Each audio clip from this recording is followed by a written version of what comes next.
Hi friends, welcome to my channel. First time ನನ್ನ channel ನೋಡ್ತಿದ್ರೆ subscribe ಮಾಡ್ಕೊಳ್ಳಿ friend. ಇದೊಂದು ಬಂದುಬಿಟ್ಟು ನ್ಯೂ ಡಿಸೈನು. ಇದು ಆಲ್ರೆಡಿ ಅದು ಬುಟ್ಟೀಸ್ ಥರ ಮ್ಯಾಂಗೋ ಡಿಸೈನ್ ಇದೆ. ಅದು ಮಧ್ಯೆ ಬರೋ ಥರ ಇಟ್ಕೋತಾ ಇದ್ದೀನಿ. ಯಾಕಂದರೆ ಫಸ್ಟ್ ನಾನು ಕಟ್ಟಿಂಗಲ್ಲಿ ನೋಡಿದರೆ ಇಟ್ಕೋತಿದ್ದೆ, ಕಟ್ಟಿಂಗಲ್ಲಿ ನೋಡಿಲ್ಲ ನಾನು. ಈಗ ಅದನ್ನು ವೇಸ್ಟ್ ಮಾಡೋದು ಬೇಡ, ಆ ಕಡೆ ಸೈಡಿಗೆ ಬರೋದು ಬೇಡ ಅಂದ್ಬಿಟ್ಟು ಮಧ್ಯದಲ್ಲಿ ಕರೆಕ್ಟಾಗಿ ಬರಲಿ ಅಂದ್ಬಿಟ್ಟು ಅದನ್ನು ಕರೆಕ್ಟಾಗಿ ಇಟ್ಕೊಂಡು, ಸದ್ಯ ಬಟ್ಟೆ ಆ ಕಡೆ ಎಲ್ಲ ಜಾಸ್ತಿ ಬಿಟ್ಟಿದ್ನಲ್ವ, ಹಾಗಾಗಿ ಏನು ಪ್ರಾಬ್ಲಮ್ ಆಗಿಲ್ಲ. ಕರೆಕ್ಟಾಗಿ ಅದು ಮಧ್ಯೆ ಇಟ್ಕೊಂಡು ಸುತ್ತ ಪಿನ್ಗಳು ಹಾಕ್ಕೊಂಡು ಈಗ ಮಾರ್ಕ್ ಮಾಡ್ಕೊಂಡಿದ್ದೀನಲ್ಲ ಅದ್ರ ಮೇಲೆ ಸ್ಟಿಚ್ ಮಾಡ್ಕೋತಾ ಇದ್ದೀನಿ. ಇನ್ಔಟ್ ಮಾಡೋದಕ್ಕೆ ಅದು ಡಿಸೈನ್ ಬರುತ್ತೆ ಮಧ್ಯದಲ್ಲಿ. ನಾನು ಆಲ್ರೆಡಿ ಕಟ್ಟಿಂಗಲ್ಲಿ ತೋರಿಸಿದ್ದೀನಿ, ನೀವು ನೋಡಿರ್ಬೋದು, ಕಟ್ಟಿಂಗ್ ವಿಡಿಯೋ ನೋಡಿದರೆ ಗೊತ್ತಾಗುತ್ತೆ. ಈ ಥರ ಅದರ ಮೇಲೇ ಸ್ಟಿಚ್ ಮಾಡಿಕೊಂಡು ಮಧ್ಯದಲ್ಲಿ ಓಪನ್ ಬರುತ್ತೆ, ಅದು ಅಲ್ಲಿ ಡಿಸೈನ್ ಬರುತ್ತೆ. ಅದರ ಶೇಪ್ ಹೇಗಿದೆ ಹಾಗೇ ನಾನು ಸ್ಟಿಚ್ ಮಾಡ್ಕೋತಾ ಇದ್ದೀನಿ. ಅದನ್ನು ಸ್ಟಿಚ್ ಮಾಡಿಕೊಂಡು ಆ ಬಟ್ಟೆನ ಕಟ್ ಮಾಡಿ ಇನ್ಔಟ್ ಮಾಡ್ಕೋಬೇಕು ನಾವು.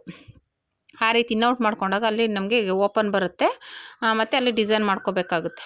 ಅದನ್ನು ಈ ರೀತಿ ಸ್ಟಿಚ್ ಮಾಡಿಕೊಂಡು ಅಲ್ಲಿ ನೀಟಾಗಿ ಕಟ್ ಮಾಡಿ ತೆಗೆದುಬಿಟ್ಟು ಇನ್ಔಟ್ ಮಾಡ್ಕೋಬೇಕು. ನ್ಯಾಚ್ ಹಾಕ್ಕೋಬೇಕು. ಯಾವುದೇ ಆದರೂ ಅಷ್ಟೇ ಕ್ರಾಸಲ್ಲೆಲ್ಲ ಸ್ವಲ್ಪ ನ್ಯಾಚ್ ಹಾಕ್ಕೊಂಡು ನೀಟಾಗಿ ಇದು ಮಾಡ್ಕೊಳ್ಳಿ. ನ್ಯಾಚ್ ಹಾಕಲಿಲ್ಲ ಅಂದರೆ ತಿರುಗಲ್ಲ ಬಟ್ಟೆ, ನ್ಯಾಚ್ ಹಾಕಲೇಬೇಕು ಯಾವುದೇ ಆದರೂ ಅಷ್ಟೇ. ನೋಡಿ, ಈ ರೀತಿ ನೀಟಾಗಿ ಕಟ್ ಮಾಡಿಕೊಂಡು ಲೈನಿಂಗು ಮತ್ತು ಬ್ಲೌಸ್ ಪೀಸ್ ಎರಡೂ ಕಟ್ ಮಾಡ್ತಾಯಿದ್ದೀನಿ. ಮಧ್ಯೆ ಫುಲ್ಲು ಗ್ಯಾಪ್ ಬರುತ್ತೆ, ಓಪನ್ ಬರುತ್ತೆ. ಅಲ್ಲಿ ನಾವು ಪಟ್ಟಿ ಥರ ಡಿಸೈನ್ ಮಾಡ್ಕೊಳ್ಬೇಕು. ತುಂಬ ಟ್ರೆಂಡಿಂಗ್ ಆಗಿರೋ ಡಿಸೈನ್ ಇದು, ತುಂಬ ಬ್ಯೂಟಿಫುಲ್ಲಾಗಿ ಬರುತ್ತೆ. ನೀವು ಟ್ರೈ ಮಾಡಿ. ಕಲರ್ ಕಾಂಬಿನೇಷನಲ್ಲಿ ಮಾಡಿದ್ರೆ ತುಂಬ ಚೆನ್ನಾಗಿರುತ್ತೆ. ಒಂದೇ ಕಲರಲ್ಲಾದರೆ ಅಷ್ಟು ಚೆನ್ನಾಗಿ ಕಾಣಿಸಲ್ಲ. ನಾನು ಆ್ಯಕ್ಚುಲಿ ಸೀರೆ ಪೀಸಲ್ಲಿ ರೆಡಿ ಮಾಡ್ತಾಯಿದ್ದೀನಿ.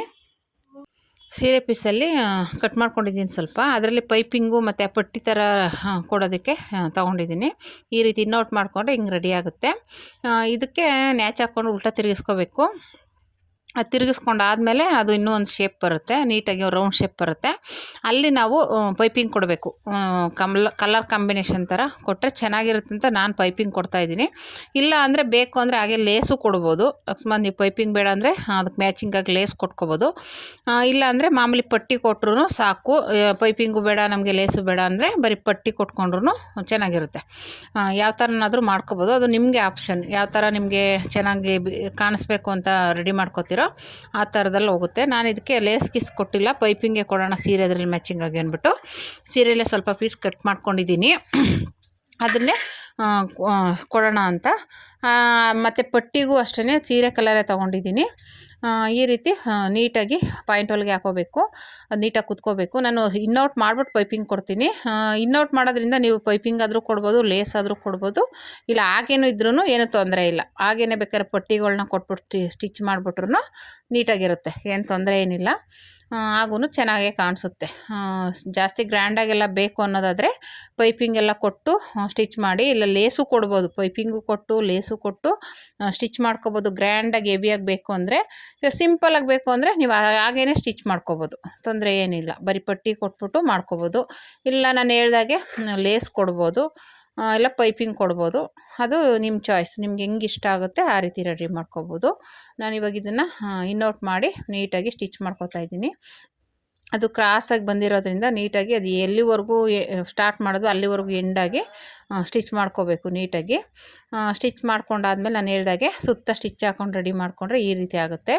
ಇವಾಗ ಇದಕ್ಕೆ ಡೈರೆಕ್ಟಾಗಿ ಅದನ್ನ ಅಟ್ಯಾಚ್ ಮಾಡೋಕ್ಕಾಗಲ್ಲ. ಒಂದು ಪೇಪರ್ ತೊಗೋಬೇಕಾಗುತ್ತೆ, ನ್ಯೂಸ್ ಪೇಪರ್ ತೊಗೊಂಡು ಇದೇನು ಮಾರ್ಕ್ ಇರುತ್ತೆ ಆ ಮಾರ್ಕ್ ಮಾಡ್ಕೋಬೇಕು. ನಾವು ಇದೇನು ಸ್ಟಿಚ್ ಮಾಡಿದ್ದೀವಲ್ಲ, ಇಲ್ಲ ಅದ್ರದ್ದು ಕಟ್ಟಿಂಗ್ ಪೀಸ್ ಇರುತ್ತಲ್ಲ ಅದರಲ್ಲಾದರೂ ಇಟ್ಕೋಬೋದು. ಇಲ್ಲ ಇದನ್ನೇ ಓಪನ್ ಇರೋದಲ್ಲ ಅದಷ್ಟಕ್ಕೂ ಕರೆಕ್ಟಾಗಿ ಒಂದು ಮಾರ್ಕಿಂಗ್ ಪೀಸಲ್ಲಿ ಮಾರ್ಕ್ ಮಾಡ್ಕೊಳ್ಳಿ. ಪೆನ್ನಲ್ಲಿ ಇಲ್ಲ ಮಾರ್ಕಿಂಗ್ ಪೀಸಲ್ಲಿ ಒಂದು ಮಾರ್ಕ್ ಮಾಡಿಕೊಂಡ್ರೆ ನಮಗೆ ಅದು ಎಷ್ಟು ಮೆಜರ್ಮೆಂಟ್ ಇದೆ ಅಷ್ಟು ಅಳತೆ ಸಿಗುತ್ತೆ. ಆ ಅಳತೆಗೆ ನಾವು ಸೀರೆ ಪೀಸಲ್ಲಿ ಪಟ್ಟಿನ ರೆಡಿ ಮಾಡ್ಕೋಬೇಕಾಗುತ್ತೆ.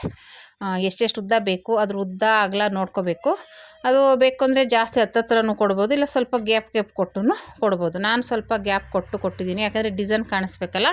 ನಾವು ಡಿಸೈನ್ ಮಾಡೋದು ಅದು ಪಟ್ಟಿ ಯಾವ ಥರ ಕೊಡ್ತೀವಿ ಅದ್ರ ಮೇಲೆ ಗೊತ್ತಾಗುತ್ತೆ. ಹಂಗಾಗಿ ಸ್ವಲ್ಪ ದೂರ ಕೊಟ್ಟರೆ ಸ್ವಲ್ಪ ಎದ್ದು ಕಾಣಿಸುತ್ತೆ. ಆದರೆ ಡೀಪ್ ಹಾಕ್ಕೊಳ್ಳೋರ್ಗಾದರೆ ಚೆನ್ನಾಗಿರುತ್ತೆ. ಡೀಪ್ ಹಾಕೊಳ್ದೇ ಇದ್ದವರು ಕೆಳಗಡೆ ನೆಟ್ಟಾದರೂ ಕೊಟ್ಬಿಟ್ಟು ನೀವು ಹಾಕ್ಕೋಬೋದು. ಡೀಪೆಲ್ಲ ಕಾಣಿಸಿದ್ರೂ ಪರವಾಗಿಲ್ಲ, ಯೂಸ್ ಮಾಡ್ತೀವಿ ಅನ್ನೋರು ಆ ಥರ ಮಾಡ್ಕೋಬೋದು. ಇಲ್ಲಾಂದರೆ ಕೆಳಗಡೆ ನೆಟ್ ಕೊಟ್ಕೋಬೇಕಾಗುತ್ತೆ. ನೀವು ಓಪನ್ ಆಗಿದ್ದರೆ ನಮ್ಗೆ ಇಷ್ಟ ಆಗಲ್ಲ ಅನ್ನೋರು ಕೆಳಗಡೆ ಅದೇ ಮ್ಯಾಚಿಂಗ್ ನೆಟ್ ಹಾಕ್ಕೊಂಡು ಮಾಡ್ಕೋಬೋದು. ಈ ರೀತಿ ಸೀರೆ ಪೀಸ್ನ ಫಸ್ಟು ಪಟ್ಟಿ ಫೋಲ್ಡ್ ಮಾಡಿ ರೆಡಿ ಮಾಡ್ಕೋತಾ ಇದ್ದೀನಿ. ಇದು ರೆಡಿ ಮಾಡ್ಕೊಂಡಾದ್ಮೇಲೆ ಪೈಪಿಂಗ್ ಪೀಸ್ ಕಟ್ ಮಾಡ್ಕೋಬೇಕು, ಅದನ್ನು ಸ್ಟಿಚ್ ಮಾಡ್ಕೋಬೇಕು. ಕ್ರಾಸ್ ಪೀಸಲ್ಲಿ ಕಟ್ ಮಾಡಿಕೊಂಡು ಸ್ಟಿಚ್ ಮಾಡ್ಕೋಬೇಕಾಗುತ್ತೆ. ಇದು ನೆಕ್ಗೆ, ಸ್ಲೀವ್ಸ್ಗೂ ಸಾಕಾಗಿಲ್ಲ, ನೆಕ್ಗೆ, ಫ್ರಂಟ್ಗೆ, ಬ್ಯಾಕಿಗೆ ಎಲ್ಲ ಬೇಕಾಗಿರೋದ್ರಿಂದ ಸ್ವಲ್ಪ ಜಾಸ್ತಿನೇ ತೊಗೊಂಡಿದ್ದೀನಿ ನಾನು ಪೀಸು. ಮತ್ತು ಪಟ್ಟಿ ರೆಡಿ ಆದಮೇಲೆ ಈ ಥರ ಕಟ್ ಮಾಡ್ಕೊಂಡು ಇವಾಗ ಇದನ್ನು ಜಾಯಿಂಟ್ ಮಾಡಿಕೊಂಡು ಡಬಲ್ ಸ್ಟಿಚ್ ಹಾಕ್ಕೊಂಡ್ರೆ ನಮಗಿದು ರೆಡಿ ಆಗುತ್ತೆ. ಇದು ರೆಡಿ ಆದಮೇಲೆ ಒಂದು ಕಡೆ ಫೋಲ್ಡ್ ಮಾಡ್ಕೊಂಬಿಡಬೇಕು. ಏನಕ್ಕಪ್ಪ ಅಂದರೆ ಇದು ಇನ್ನೌಟ್ ಮಾಡಿರೋದಕ್ಕೆಲ್ಲ ನೀವು ಫೋಲ್ಡ್ ಮಾಡಿಕೊಂಡೇ ಸ್ಟಿಚ್ ಮಾಡಬೇಕಾಗುತ್ತೆ, ಪೈಪಿಂಗ್ ಮಾಡಬೇಕಾಗುತ್ತೆ. ನೀವು ಫೋಲ್ಡ್ ಮಾಡ್ದೇ ಮಾಡಿದ್ರೆ ನೀಟಾಗಿ ಬರೋಲ್ಲ. ಒಂದು ಕಡೆ ಫೋಲ್ಡ್ ಮಾಡ್ಕೊಂಬಿಡ್ಬೇಕು ಪೈಪಿಂಗ್ ಪಟ್ಟಿನ, ಒಂದು ಕಡೆ ಸ್ಟಿಚ್ ಮಾಡ್ಕೊಂಬಿಟ್ಟು ಇನ್ನೊಂದು ಕಡೆ ಅಟ್ಯಾಚ್ ಮಾಡಿ ಆವಾಗ ನಾವು ಫೋಲ್ಡ್ ಮಾಡೋಕ್ಕೆ ನೀಟಾಗಿ ಬರುತ್ತೆ. ಫೋಲ್ಡ್ ಮಾಡ್ದೇ ಮಾಡಿದ್ರೆ ನೀಟಾಗಿರಲ್ಲ. ಅದು ಮತ್ತೆ ಡಬಲ್ ಫೋಲ್ಡ್ ಮಾಡೋಕ್ಕೆ ಹೋದರೆ ಅಲ್ಲಿ ಪೈಪಿಂಗ್ ನೀಟಾಗಿ ಕೂತ್ಕೊಳ್ಳಲ್ಲ. ಹಾಗಾಗಿ ಫಸ್ಟೇ ಈ ಥರ ಫೋಲ್ಡ್ ಮಾಡ್ಕೊಂಬಿಡಿ. ಇವಾಗ ಆ್ಯಕ್ಚುಲಿ ನೀವು ಪೈಪಿಂಗ್ ಮಾಡೋವಾಗಲೂ ಬೇಕಾದ್ರೆ ಈ ಮೆಥಡ್ ಯೂಸ್ ಮಾಡ್ಕೊಬೋದು. ಫಸ್ಟೇ ಒಂದು ಫೋಲ್ಡ್ ಮಾಡ್ಕೊಂಬಿಟ್ಟು ಡೈರೆಕ್ಟಾಗಿ ಸ್ಟಿಚ್ ಮಾಡಿ ಆಮೇಲೆ ಒಂದು ಫೋಲ್ಡ್ ಮಾಡ್ಕೊಬೋದು. ಆ ಥರನೂ ಮಾಡ್ಬೋದು, ತುಂಬ ಈಸಿಯಾಗಿರುತ್ತೆ. ನಿಮಗೆ ಈಸಿ ಅನಿಸಿದ್ರೆ ಆ ಮೆಥಡಲ್ಲೂ ಮಾಡ್ಬೋದು. ಬೇಕಾದ್ರೆ ನೆಕ್ಸ್ಟ್ ವೀಡಿಯೋದಲ್ಲಿ ನಾನು ಅದನ್ನು ವೀಡಿಯೋ ಮಾಡ್ತೀನಿ, ಯಾವ ರೀತಿ ಈ ಥರ ಫೋಲ್ಡ್ ಮಾಡ್ಕೊಂಡು ಈಸಿಯಾಗಿ ಪೈಪಿಂಗ್ನ ಮಾಡ್ಬೋದು ಅನ್ನೋದನ್ನು ವೀಡಿಯೋದಲ್ಲಿ ತೋರಿಸ್ತೀನಿ. ಈ ರೀತಿ ಆಯಿತು. ಇವಾಗ ಇದನ್ನು ಉಲ್ಟಾ ಇಟ್ಕೋಬೇಕು. ನಾವು ಏನಿರುತ್ತೆ ಬ್ಲೌಸ್ ಪೀಸು ಉಲ್ಟಾ ಇಟ್ಕೊಂಡಾಗ ಮೇಲೆ ಪೈಪಿಂಗ್ ಬರುತ್ತೆ, ಒಳಗಡೆ ಫೋಲ್ಡಿಂಗ್ ಹೋಗುತ್ತೆ. ನಾವು ಸೀದಾ ಇಟ್ಕೊಂಡ್ಬಿಟ್ರೆ ಏನಾಗುತ್ತೆ, ಮೇಲ್ಗಡೆಗೆ ಬರುತ್ತೆ ಫೋಲ್ಡಿಂಗು, ಅದಕ್ಕೆ ಒಳಗಡೆ ಹೋಗ್ಬೇಕು ಫೋಲ್ಡಿಂಗು. ಆ ಥರ ಉಲ್ಟಾ ಇಟ್ಕೊಂಡು ಸ್ಟಿಚ್ ಮಾಡಿ ಆಮೇಲೆ ಅದನ್ನು ಫೋಲ್ಡ್ ಮಾಡಿದಾಗ ಒಳಗಡೆಗೆ ಹೋಗಬೇಕು. ಬಟ್ಟೆ ನಾವು ಸ್ಟಿಚ್ ಮಾಡ್ತೀವಲ್ಲ, ಫೋಲ್ಡ್ ಮಾಡಿ ಪೈಪಿಂಗ್ ಕೊಡ್ತೀವಲ್ಲ, ನಮ್ಮ ಮಾಮೂಲಿ ಪೈಪಿಂಗ್ ಕೊಡ್ತೀವಲ್ಲ ಅದು. ಆದರೆ ಇದು ಆ ಥರ ಬರೋಲ್ಲ, ಉಲ್ಟಾ ಇಟ್ಕೊಂಡೇ ಸ್ಟಿಚ್ ಮಾಡಬೇಕು. ಇನ್ನೌಟ್ ಮಾಡಿಬಿಟ್ಟಿರ್ತೀವಲ್ಲ ತುದಿಗೆ ಬರೋ ಥರ ಸ್ಟಿಚ್ ಮಾಡ್ಕೋಬೇಕಾಗುತ್ತೆ. ನಾವು ಇನ್ನೌಟ್ ಮಾಡಿರ್ತೀವಲ್ಲ ಆ ಪಟ್ಟಿ ಮೇಲೆ ಸ್ಟಿಚಿಂಗ್ ಬರಬೇಕು. ನಾವು ಪೈಪಿಂಗ್ ಪಟ್ಟಿ ಇಟ್ಕೊಂಡು ಅದ್ರ ಮೇಲೆ ಸ್ಟಿಚಿಂಗ್ ಮಾಡಬೇಕಾಗುತ್ತೆ. ಈ ರೀತಿ ಸ್ಟಿಚ್ ಮಾಡ್ಕೋಬೇಕು ನೀಟಾಗಿ. ಅದನ್ನ ಕೆಳಗಡೆ ಇಟ್ಕೊಂಡು ಅಲ್ಲಿಗೆ ಸ್ವಲ್ಪ ಕರ್ವ್ ಡಿಸೈನ್ ಇರುತ್ತೆ, ಒಂದು ಫ್ರಿಲ್ ಇಟ್ಕೊಂಡು ಸ್ಟಿಚ್ ಮಾಡ್ಕೊಳ್ಳಿ ಆ ಮೂಲೆಯಲ್ಲಿ. ಅವಾಗ ಇನ್ನೂ ನೀಟಾಗಿ ಬರುತ್ತೆ ಫಿನಿಶಿಂಗು. ಇಲ್ಲಾಂದರೆ ಎಳ್ಕೊಂಡಂಗೆ ಆಗ್ಬಿಡುತ್ತೆ. ಓಕೆನಾ, ಅಲ್ಲೊಂಚೂರು ಒಂದು ಫ್ರಿಲ್ ಥರ ಇಟ್ಕೊಂಡ್ರೆ ಆಯಿತು. ಈ ರೀತಿ ಆಯಿತು. ಇವಾಗ ಇದನ್ನೇನಿಲ್ಲ, ಮೂಲೆಯಲ್ಲಿ ಮಾತ್ರ ನ್ಯಾಚ್ ಹಾಕಿ, ಇನ್ನು ಬೇರೆ ಕಡೆ ಎಲ್ಲೂ ಹಾಕಬೇಡಿ. ಹಾಗೇ ಸ್ಟಿಚ್ ಮಾಡ್ಕೋತಾ ಹೋದರೆ ಅದೇ ತಿರುಗಿಸಿದ್ರೆ ಸಾಕು, ಅದೇ ಸ್ಟಿಚಿಂಗ್ ನೀಟಾಗಿ ಬರುತ್ತೆ. ನಾವೇನು ಹಿಂಸೆ ಪಡಬೇಕಾಗೇ ಇಲ್ಲ. ಓಕೆನಾ, ಅಷ್ಟು ನೀಟಾಗಿ ಫಿನಿಶಿಂಗ್ ಬರುತ್ತೆ ಇದು. ನಾವು ಬೇರೆ ಸ್ಟಿಚ್ ಮಾಡಿದಾಗ ಪೈಪಿಂಗ್ನ ಹಿಂಗೆ ಡಬಲ್ ಫೋಲ್ಡ್ ಮಾಡಬೇಕಲ್ಲ, ಆ ಥರ ಏನಿಲ್ಲ. ಒಂದು ಫೋಲ್ಡ್ ಮಾಡಿಕೊಂಡು ನೀಟಾಗಿ ನಿಮ್ಗೆ ಎಷ್ಟು ಸಣ್ಣ ಬೇಕೋ ಅಷ್ಟು ಸಣ್ಣದಾಗಿ ಸ್ಟಿಚ್ ಮಾಡ್ಕೊಂಬರ್ಬೋದು. ತುಂಬ ಥ್ರೆಡ್ ಪೈಪಿಂಗಿಂತನೂ ನೀಟಾಗಿ ಬರುತ್ತೆ ಇದು. ನಾವು ಎಷ್ಟು ಸಣ್ಣದಾಗಿ ಸ್ಟಿಚ್ ಮಾಡಿರ್ತೀವಲ್ಲ, ಇದು ಪಾಯಿಂಟ್ ಒಳಗೆ ಹಾಕಿರ್ತೀವಲ್ಲ, ಅದನ್ನು ಫೋಲ್ಡ್ ಮಾಡೋದ್ರಿಂದ ನೀಟಾಗಿ ಸಣ್ಣದಾಗಿ ಬರುತ್ತೆ. ಓಕೆನಾ, ಥ್ರೆಡ್ ಪೈಪಿಂಗ್ ಥರನೇ ಕಾಣಿಸುತ್ತೆ. ಇದನ್ನು ನೀಟಾಗಿ ನಾನು ಇಲ್ಲಿ ಸ್ಟಿಚ್ ಮಾಡ್ತಾಯಿದ್ದೀನಿ ನೋಡಿ, ಆ ಥರ ಒಂದು ಫೋಲ್ಡ್ ಮಾಡಿದ್ರೆ ಸಾಕು, ಅಷ್ಟೇ ನೀಟಾಗಿ ಫಿನಿಶಿಂಗ್ ಆಗಿ ಬರುತ್ತೆ. ಈ ರೀತಿ ಸ್ಟಿಚ್ ಮಾಡ್ಕೊಂಡಾದಮೇಲೆ ಮಾಮೂಲಿ ನಾನು ಹೇಳಿದ್ನಲ್ಲ, ಸುತ್ತ ಸ್ಟಿಚಿಂಗ್ ಆದಮೇಲೆ ಆ ಪಟ್ಟಿ ಸ್ಟಿಚ್ ಮಾಡಿ ಇಟ್ಕೊಂಡಿದ್ದೀವಲ್ಲ ಅದನ್ನು ಕಟ್ ಮಾಡ್ಕೋಬೇಕು. ಸುಮ್ಮನೆ ಒಂದು 2-2.5 ಇಂಚ್ ಆದರೆ ಅಳತೆ ನೋಡ್ಕೊಂಬಿಟ್ಟು ಮಾರ್ಕ್ ಮಾಡಿದ್ದೀವಲ್ಲ ಆ ಅಳತೆ ಕರೆಕ್ಟಾಗಿ ಕುತ್ಕೋಬೇಕು. ಆ ಥರ ಕಟ್ ಮಾಡ್ಕೋಬೇಕಾಗುತ್ತೆ ಪೀಸ್ಗಳನ್ನ. ಅದನ್ನು ಪೀಸ್ ಮಾಡಿಕೊಂಡು ಡೈರೆಕ್ಟಾಗಿ ಇದಕ್ಕೆ ಅಟ್ಯಾಚ್ ಮಾಡೋಕ್ಕೆ ಹೋದರೆ ನೀಟಾಗಿ ಫಿನಿಶಿಂಗ್ ಕುತ್ಕೊಳ್ಳಲ್ಲ. ಅದಕ್ಕೋಸ್ಕರ ಒಂದು ಹಳೇದು ನ್ಯೂಸ್ ಪೇಪರ್ ತೊಗೊಳ್ಳಿ. ನ್ಯೂಸ್ ಪೇಪರ್ ಮೇಲೆ ಆಲ್ರೆಡಿ ಇದೇನು ಸ್ಟಿಚ್ ಮಾಡಿರ್ತೀವಲ್ಲ ಇದನ್ನು ಮಾರ್ಕ್ ಮಾಡ್ಕೊಳ್ಳಿ. ಇಲ್ಲ ಹಳೆ ಪೀಸ್ ಕಟ್ ಮಾಡಿರ್ತೀವಲ್ಲ, ಲೈನಿಂಗ್ ಪೀಸ್ ಇದ್ದರೆ ಅದನ್ನು ಇಟ್ಕೋಬೋದು. ಇಲ್ಲ ಇದನ್ನೇ ಡೈರೆಕ್ಟಾಗಿ ಈ ರೀತಿ ಪೈಪಿಂಗ್ನ ನೀಟಾಗಿ ಫೋಲ್ಡ್ ಮಾಡಿ ಸ್ಟಿಚ್ ಮಾಡ್ಕೋಬೇಕು. ಸ್ಟಿಚ್ ಮಾಡ್ಕೊಂಡಾದಮೇಲೆ ಅದೇನು ಮಾರ್ಕ್ ಇರುತ್ತಲ್ಲ ಡಿಸೈನು ರೌಂಡ್ ನೆಕ್ಕಲ್ಲಿ, ಅದಕ್ಕೆ ಲೈನಿಂಗ್ ಒಂದು ಪೇಪರ್ ತೊಗೋಬೇಕಾಗುತ್ತೆ, ನ್ಯೂಸ್ ಪೇಪರಲ್ಲಿ ನಾವು ಅದು ಮಾರ್ಕ್ ಮಾಡಿಕೊಂಡು ಅಲ್ಲಿಗೆ ಡಿಸೈನ್ ರೆಡಿ ಮಾಡಬೇಕಾಗುತ್ತೆ. ಡೈರೆಕ್ಟಾಗೆ ಮಾಡೋಕ್ಕಾಗಲ್ಲ, ಇದ್ರ ಮೇಲೆ ಮಾಡ್ತೀವಿ ಅಂದರೆ ಹೆಚ್ಚು ಕಮ್ಮಿ ಆಗಿಬಿಡುತ್ತೆ. ಅದಕ್ಕೋಸ್ಕರ ಈ ಥರ ನ್ಯೂಸ್ ಪೇಪರ್ ತೊಗೊಳ್ಳಿ, ಅದ್ರ ಮೇಲೆ ಆಲ್ರೆಡಿ ಮಾರ್ಕ್ ಮಾಡ್ಕೊಬಿಡಿ. ಈ ಥರ ಪಟ್ಟಿ ಆಲ್ರೆಡಿ ಸ್ಟಿಚಿಂಗ್ ಮಾಡಿ ಇಟ್ಕೊಂಡಿದ್ದೀವಲ್ಲ ಅದನ್ನು ಸ್ಟೆಪ್ ಬೈ ಸ್ಟೆಪ್ಪು ನಿಮ್ಗೆ ಎಷ್ಟೆಷ್ಟು ಹತ್ರ ಬೇಕು ದೂರ ಬೇಕು ನೋಡಿಕೊಂಡು ಅಷ್ಟೇ ಮಧ್ಯದಲ್ಲಿ ಸ್ಟಿಚಿಂಗ್ ಬರಬೇಕು. ಆ ಥರ ಮಾಡ್ಕೊಳ್ಳಿ.